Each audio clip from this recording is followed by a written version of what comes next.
കൃഷ്ണ ഗുരുവായൂരപ്പ ശരണം. പുണ്യകണ്ണൻ്റെ ഉഷപൂജ അലങ്കാരം 4 മണിയോടുകൂടി മലർ നിവേദ്യം കഴിഞ്ഞ് ഗുരുവായൂരപ്പൻ്റെ ശ്രീകോവിൽ നട തുറന്നു.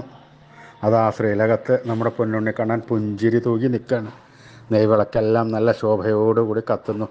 അത് രണ്ടും കൂടി ആകുമ്പോൾ കണ്ണൻ്റെ ആ പുഞ്ചിരിച്ച മുഖം അതിഗംഭീരമായി നമുക്ക് തോന്നും. ആ കണ്ണനെ തിരുമുഖം ചന്ദനം ചാർത്തി, നെറ്റിയിലൊരു സ്വർണ്ണ ഗോപിക്കുറി അണിയിച്ചു, ചെവിയിൽ ചെവിപ്പൂക്കൾ വെച്ചു, മാറത്ത് ഒരു സ്വർണ്ണത്തിലകവും 2 സ്വർണ്ണമാലകളും ചാർത്തിയിരിക്കുന്നു.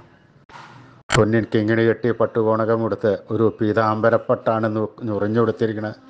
കയ്യിൽ ഓടക്കുഴലും താമരയുമുണ്ട്. പൊന്നിൻ കിരീടം ചാർത്തി കിരീടത്തിന്മേൽ 2 തിരുമുടിമാലകളും 2 വലിയ വരമാലകളും ചാർത്തിയിരിക്കുന്നു. ആ പൊന്നുണ്ണിക്കണ്ണന് ഇന്ന് ഉദയാസ്തമന പൂജയാണ്. അതുകൊണ്ടുള്ള ആ ഒരു സന്തോഷം കണ്ണൻ്റെ മുഖത്തുണ്ടെന്ന് നമുക്ക് തോന്നും.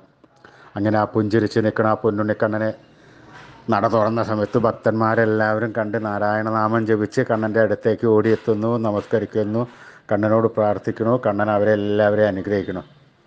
ആ ദിവ്യ കൈശോര വേഷരൂപം നമുക്കും നമ്മുടെ മനസ്സിലേക്കൊന്ന് ആവാഹിച്ചിരുത്തി അവിടെ പ്രതിഷ്ഠിച്ച് ആ കണ്ണനെ ഒന്ന് കൂട്ടിപ്പിടിച്ച് പ്രാർത്ഥിച്ച് ആ തൃക്കാൽക്കൽ വീണ് നമസ്കരിക്കുക. കണ്ണൻ നമ്മുടെ വിളി കേൾക്കും, അതുറപ്പാണ്. എല്ലാവരും ഉറക്കെ നാമം ചൊല്ലിക്കോളൂ. നാരായണ നാരായണ നാരായണ. കണ്ണൻ്റെ അനുഗ്രഹം എല്ലാവർക്കും ഉണ്ടാവട്ടെ.